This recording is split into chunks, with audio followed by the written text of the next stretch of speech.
What's up, my loves? It's your girl Diamond. I'm back with an all new episode of Family or Fiancé. This episode had me in, I can't say a doozy. I could say this was a waste of time, but was there a resolve? No, in the end, there was no resolve based off of what it was to me. We got Tara and McCrary. No, McCorry. Tara+McCorry. Met at a gas station, magical ever since. Now they're getting married. And what can things go wrong? Because apparently they know how they are with each other, how they interact, how they argue. They could go above and beyond, go to the extremes in their arguments. So tell the story with Tracy. Met at the gas station. He saw her pulling up to the gas station with a friend. They were going out partying. He sees her, goes on the other side of the car, hops in the car. Stranger danger. They thought it was funny. She thought it was cute. So he left the car, went around to the passenger side to say, who are you? What is your name? You know, and I have no idea if this was the same night because she said they ended up going out to the casino, having a great time. Then they had sex in the parking lot. I'm like, okay. So this led to the mindset of this is my long-term relationship. Interesting. But considering that they've had amazing conversations over the phone, it wasn't all good. Like, it literally went from y'all had this strange meetup at the gas station. Y'all had an amazing night. Again, I don't know if this was the same night, but y'all had pretty much a good first date where y'all both slept each other on the first date. Then saying after having amazing conversations, it wasn't all good because after a year being together, they got engaged in 2019 and things got worse. So what was the issue? One of the issues was he lied to her about having a child. So how do you lie about something like that? He said, well, I figured it was a one-night stand, so what is the point of me being honest about it? Why would I tell her? But she said, you asked me if I had a kid, and I told you I do. So the question was reverted back to you, and you said no. So after their whole entire, finding love in a hopeless place, 4 months later in the relationship, he admits that he has a child and the mother of his child that he's also hiding. So I'm like, how can you start a relationship based off a lie? How can you lie about having a child? And while in the relationship, you admit it 4 months later. He said he did that because of how intense their connection was and how things was just so magic, so mind-blowing. So now I feel like I have to tell her the truth. Why didn't you say it from the beginning? I want to know more about it. And apparently, she never really trusted him after that. I feel like, why would you even trust him from the beginning? That should have been your cue by saying, how could you lie to me about a child? And I don't even know how old the child is. She had to have not been maybe 5 or 6. I don't know because they didn't ask, they didn't say the age, but was she a newborn or something? I don't know. How could you hide a baby? It's reminding me of Love and Hip Hop New York with Cisco and Diamond Strawberry. How they've been together for 2 years and she kind of lied that she had a 6-year-old daughter. But at the same time, Cisco can't throw stones because he also had 2 children with his baby mother that he still sleeps with on the low. So that's where my mind went when finding out that you guys have been together since 2019. It's 2021. It's been 3 years. And it's been said she still hasn't met his daughter and she still hasn't met the mother of his daughter. I'm confused. Was the situation between the mother of your child wasn't done and you wanted to, release your feelings of maybe not being with her mother? I want to know because that wasn't addressed to me. And, she never trusted him, but why say yes to the proposal? She said, because I saw a change in him. I saw something positive in him. And again, I'm still lost on how you cannot meet someone's child and it's been 3 years. What's happening here? So apparently he said they had been trying to have a meetup with her forever, the longest of the longest. But she always has a temper and it always goes wrong. Something always happens. So they're going back to each other about why is it that I have a temper? Why do you think that is? Well, you keep going like this and going like this. Tracy is just sitting there listening. So he's trying to test on how far they can go. So then they all was like, okay, can we get a paddle so who can speak first so they can know? So she said, listen, I'm a boy, I'm gonna be the one that goes go like this. And at the same time, I had to listen and see how far this conversation, this argument is gonna go. You guys both are offline. You guys are both trying to speak over each other and nobody's listening. And in this type of environment, that's pretty much just starting a toxic cycle for here. And y'all need to end it and not have it where y'all have to, like, keep on fighting and fighting, and then you make up after fighting. And that's their pretty much their love language, I guess. Because they both have these types of intense toxic moments in their arguments, because they do go below the belt. They go for the jugular. And when they say, I'm done, it's over, they break up. They break up, a couple days separation, then it's all flowers and love, and like it never stopped. That's toxic. Y'all should never want to look for an argument or look to fight to break up and then come back. Y'all don't resolve anything. So we're finding out who's coming in the family. And Corey's family believes that the relationship is toxic because they probably seen interactions between the two of them, and they don't like the name calling. She said, oh, the name calling. Who knows about these name calling when I don't call your family with telling them you called me a bitch? So she's really paying attention to his behavior and his body language, because it's kind of like she is making sure he don't say anything, but also making sure he tells the story right. Don't just say the buzzwords, say the whole story. Because Tracy is looking at Tahara like, you are a motion sister camera. When you see something, you point it out and you bring it up. So I'm gonna have to ask you to not act on it. Just, stand, feedback, and don't act on it. So we got their task: unpack the baggage and tell the truth. So while they're about to wait for their family to arrive, Tara's complaining about how hungry she is, and Corey don't want nothing to eat, and she's having an issue why he doesn't want nothing to eat, because he said, I don't want to. Well, I'm hungry. Okay, go make you a sandwich. Okay, well, usually at the house is I eat, you eat. They're pretty much glued to the hip with everything that they do together, but it's really toxic and it's unsettling. I'm like, y'all really about to have a petty argument because he don't want to eat right now? He don't want to make a sandwich? But you're mad about how he don't want to eat a sandwich because you're eating a sandwich? I have no idea why Tara has this clingy, obsessive need to want to be up under him all the time. What is it about that? What's about that?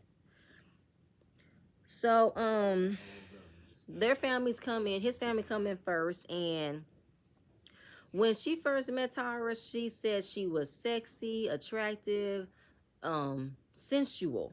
I was like, sister, you trying to tell me something?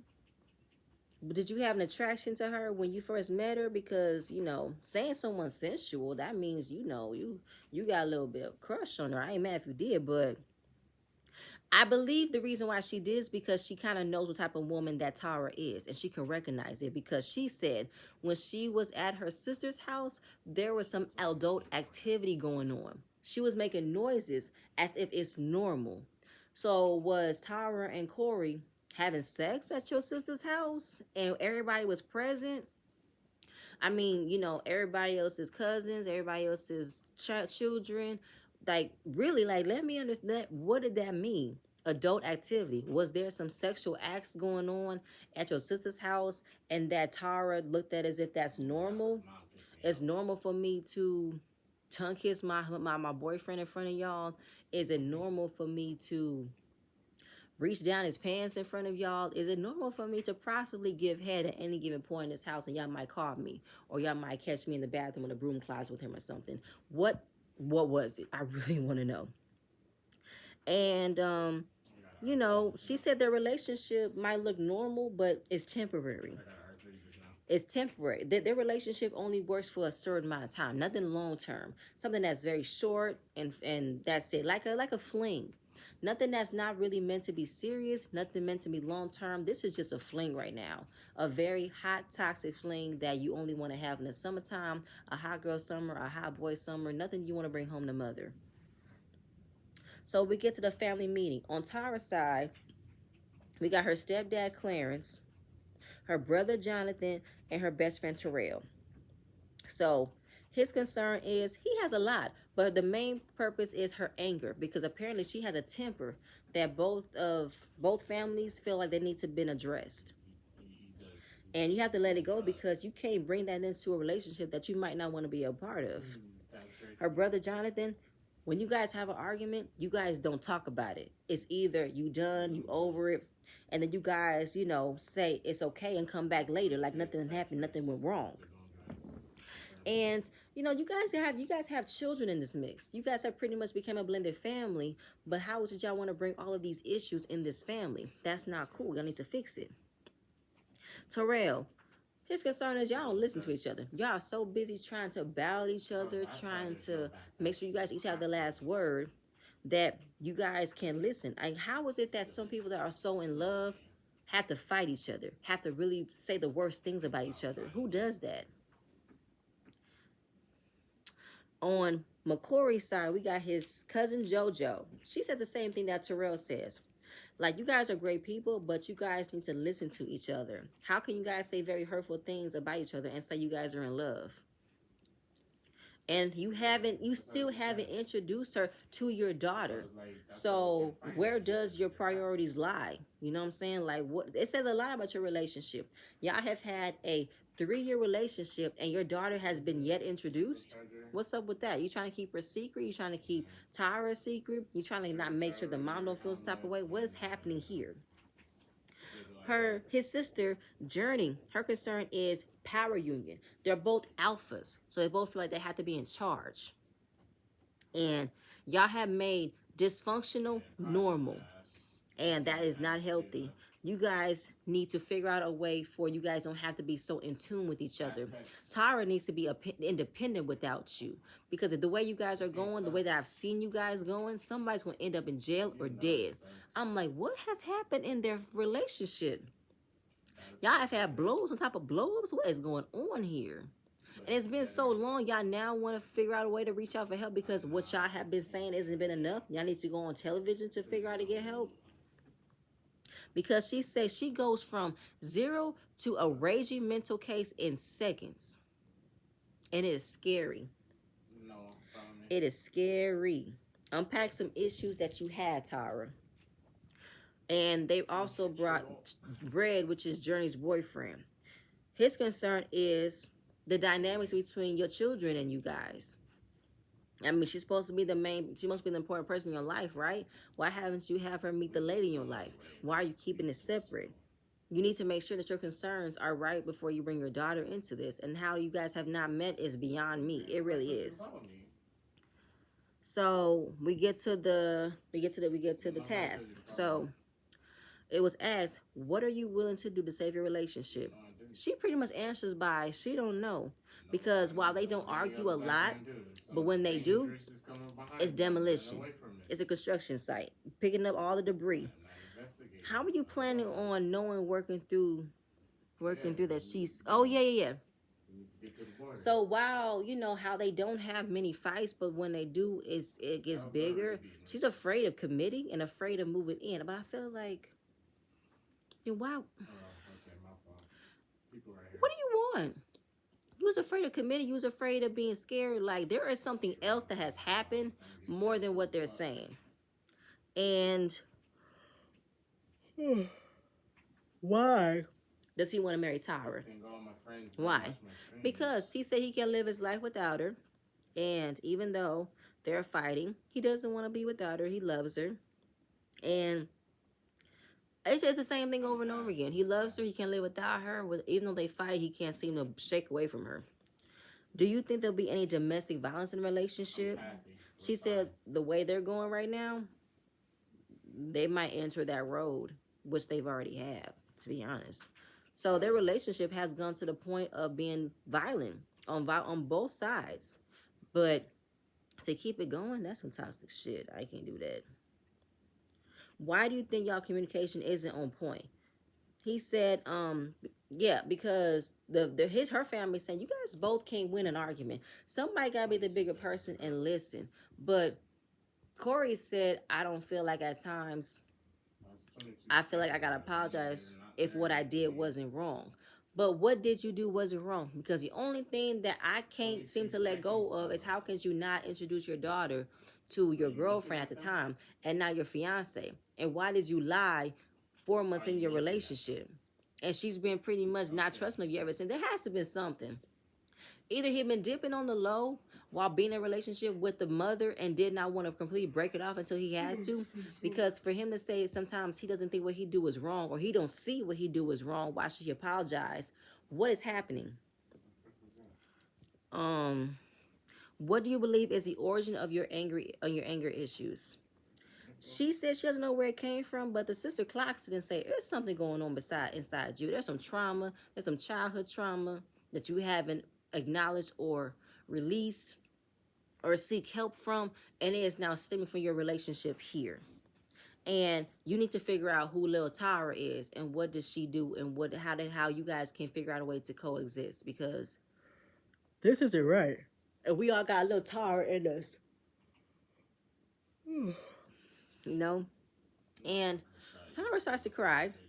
She gets a little emotional because it definitely was an eye opener for her because she never thought about it.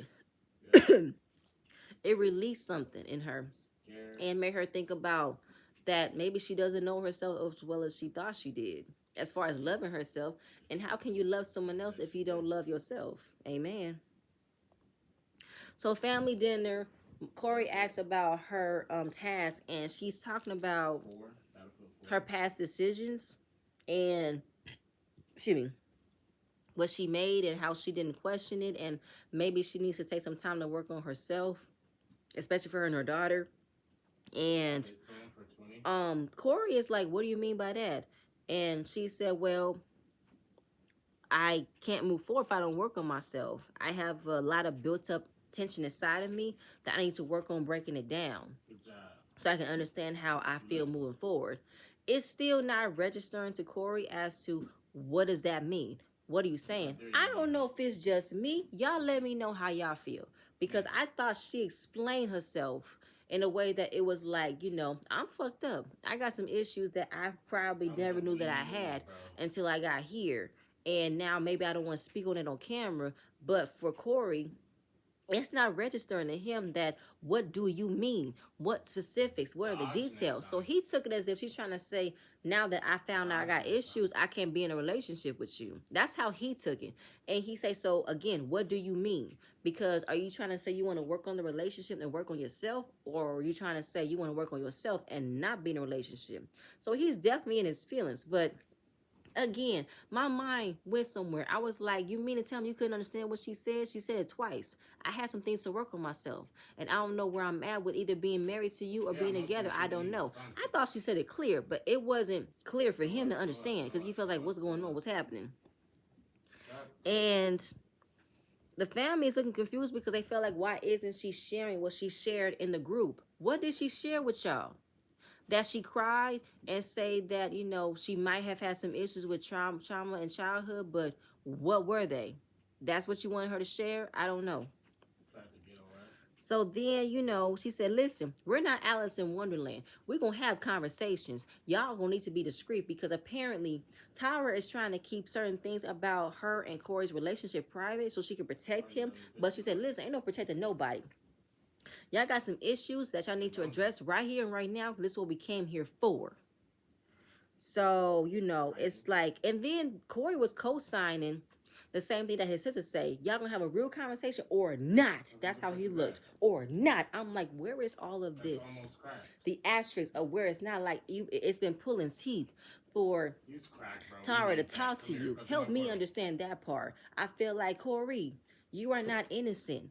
Why haven't it been asked of him?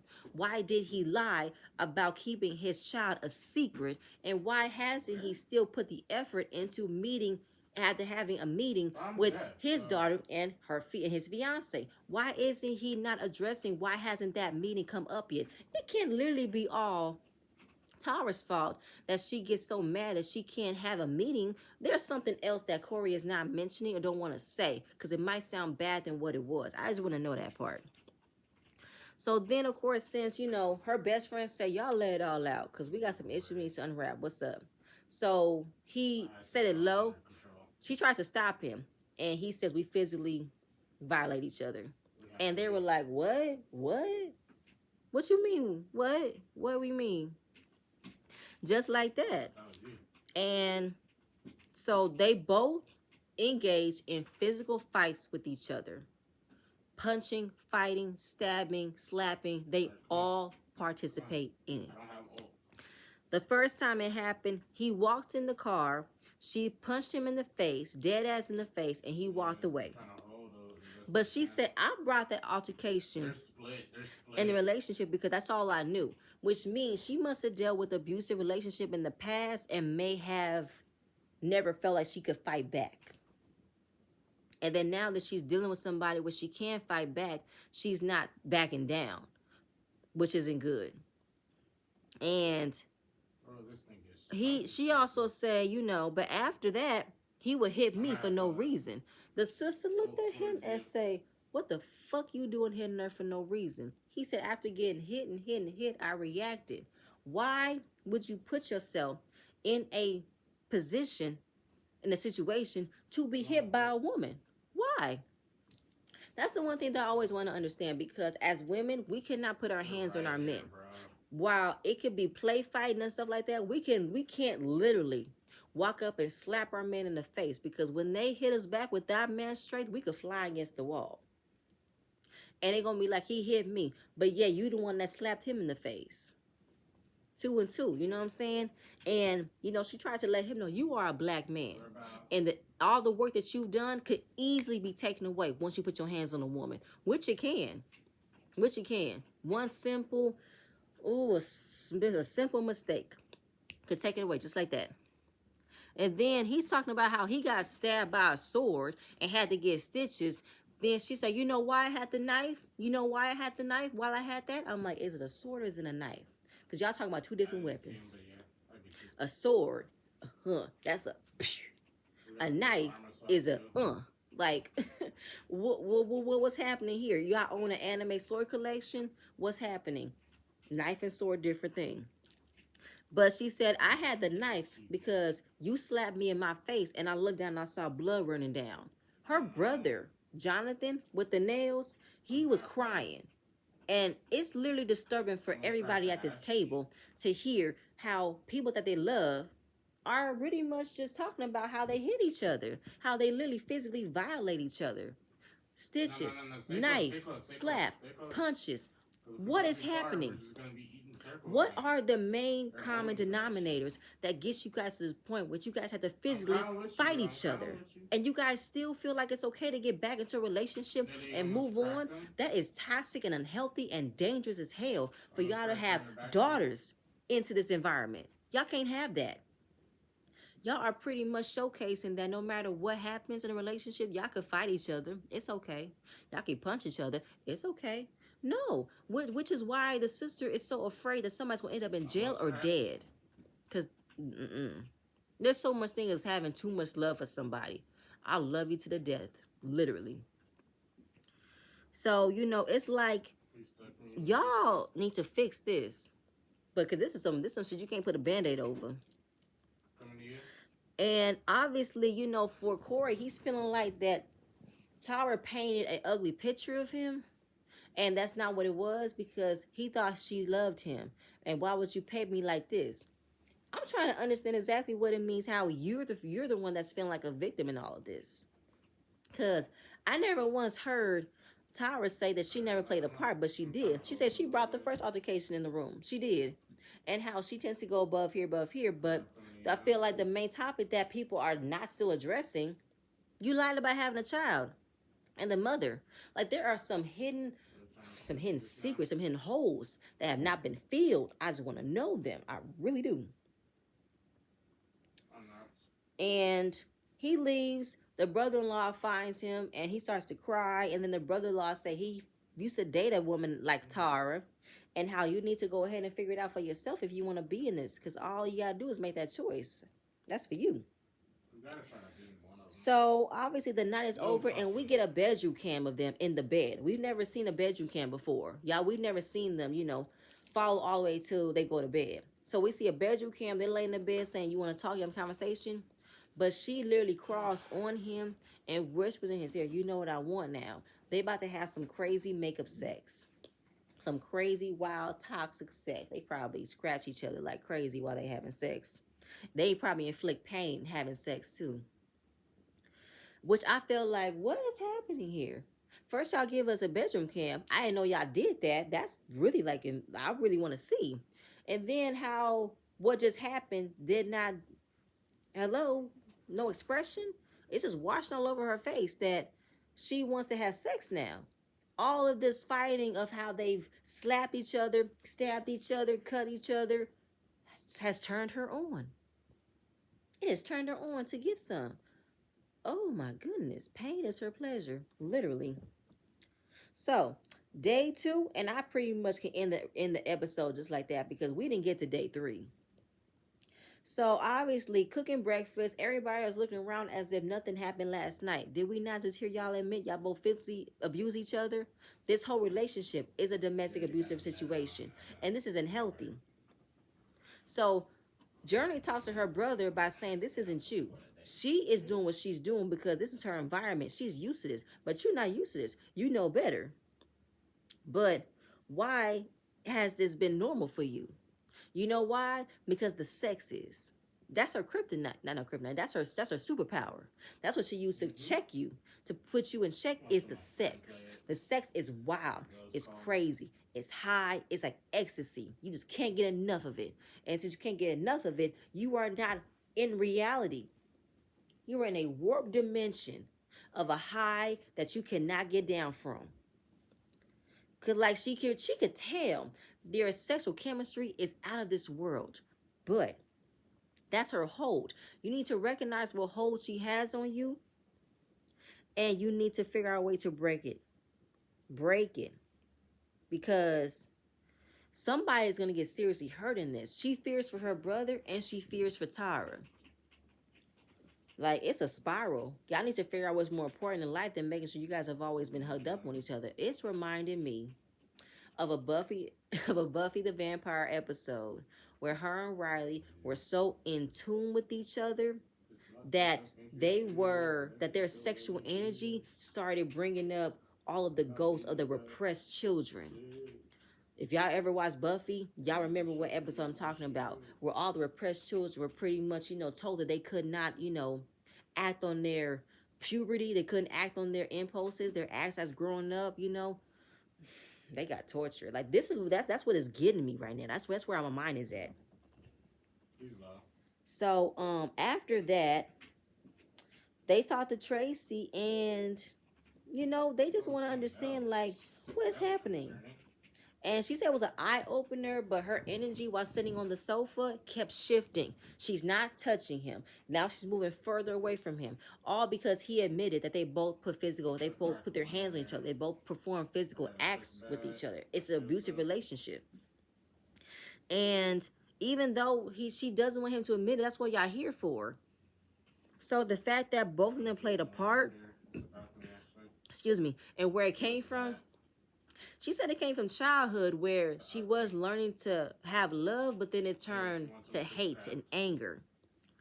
And you don't want your daughters in this environment, but apparently her daughter is either going through it or has been a witness to it, as far as a witness to her mother being in those types of abusive relationships. So the cycle is already about to spew to the next generation of being in an abusive relationship and pretty much having the ability or the power or the okay to act on it.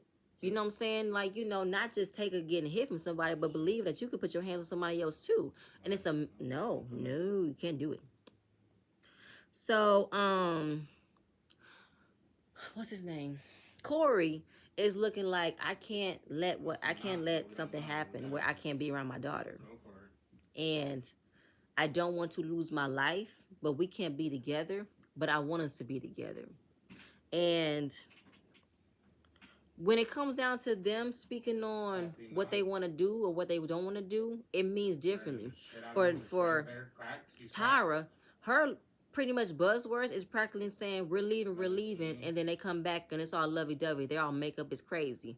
For him to now see it, it could be him literally saying, I don't want to be in this relationship, which scares her. She doesn't want him to leave. But again, it didn't dive into exactly what was going on in neither of their lives for us to find a full common understanding. Versus then, Tyra's definitely been through some trauma as a child. She's definitely probably been in an environment where people would yell at each other and thought it was normal. People would throw things at each other and thought it was normal. Putting hands on each other and thought it was normal. For Tyra. For Corey's case, I can't tell. I can't tell. But I know he's not as innocent as he's trying to pretend it to be. Back to him not admitting that he had a child.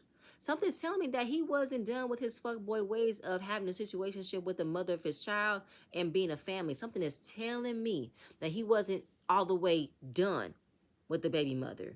But now that he got with Tara, either her sex was off the charts and he's instantly dropped them and went to her. Something. So, while all that's happening, Tracy is just basically saying, listen, y'all don't need to be together. Y'all need to have a form of separation where y'all have no contact, no text message, no checkups whatsoever, because this is a toxic environment. You guys don't need to be together, and you guys need to be okay with not being together. Yeah, because y'all need to work on each other.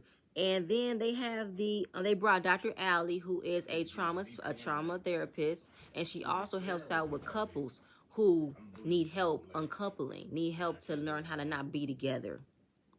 I used to back in the day when I used to stay in Compton. Yeah. So while they have the conversation with Dr. Allie, I could have sworn I did it ended. It's like you never know how, but he had it. Right, yeah. It's like, bro, like, did you? Because apparently, while, hearing that they might not have to be together, Tara gets distracted and try to mess with her shoe because she don't like what she's hearing. I do that too. I zone out when I don't like what I'm hearing. I tend to look at other things. But at the end of the day, I have to face reality and listen to what I'm hearing. Even though I might like it, but I have to face it. I'm dead.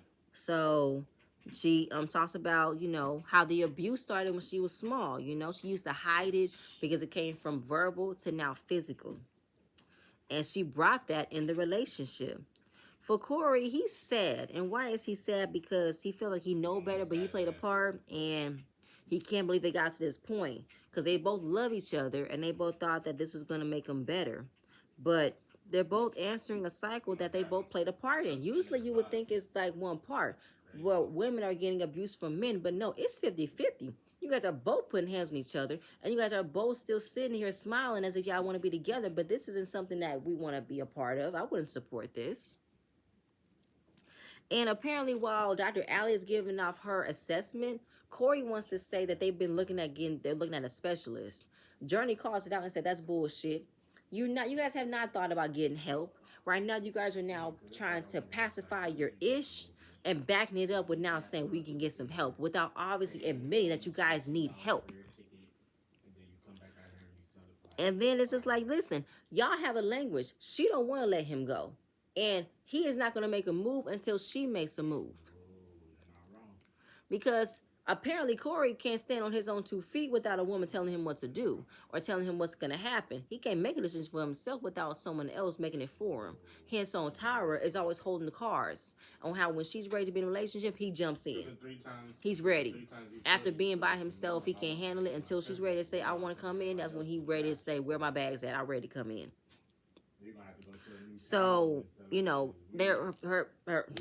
the superpower, and she knows. Tara knows that what she got that wop wop, and she could.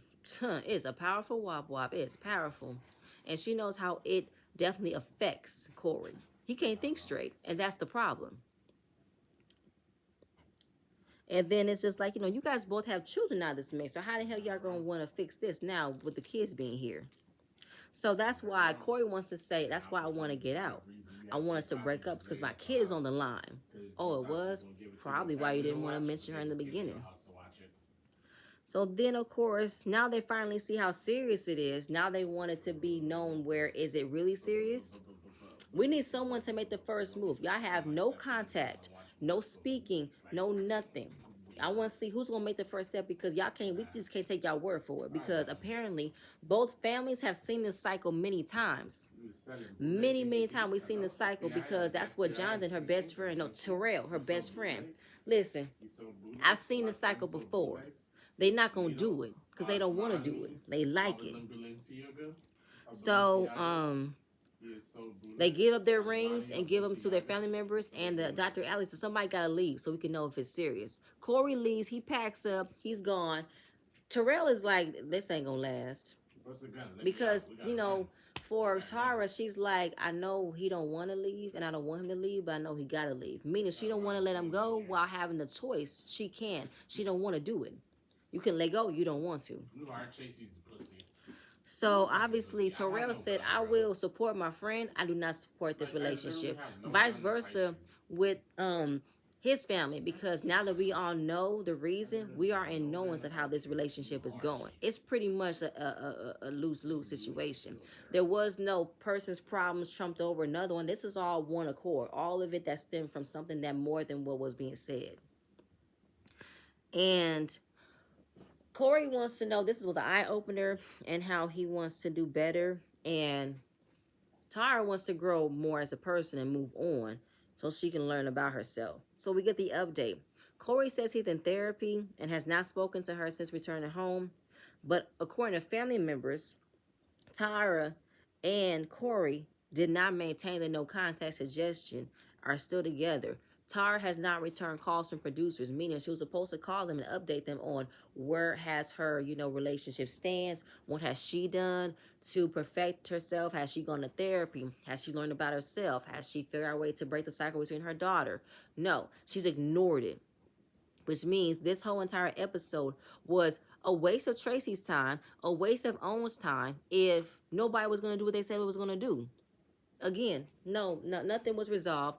Nothing was accomplished. It was irritating on both parts because I felt like y'all went through all of this. Like I said, they didn't even get to day 3. No blessing because nobody wanted to bless this. No support, no nothing. After day 2, clearly hearing that both parties act in violence, oh hell no. Ain't nobody gonna say yes to this. No, but that's it, you guys. That's all I have. Excuse me. Oh, before I leave, I want to send a huge shout out to Dion and Rome for commenting on my video last episode. Thank you guys so much. I appreciate it. All right. I love you guys. And that's it, you guys. All I have. Please stay tuned for the next video. I'm going to see you guys later. Bye.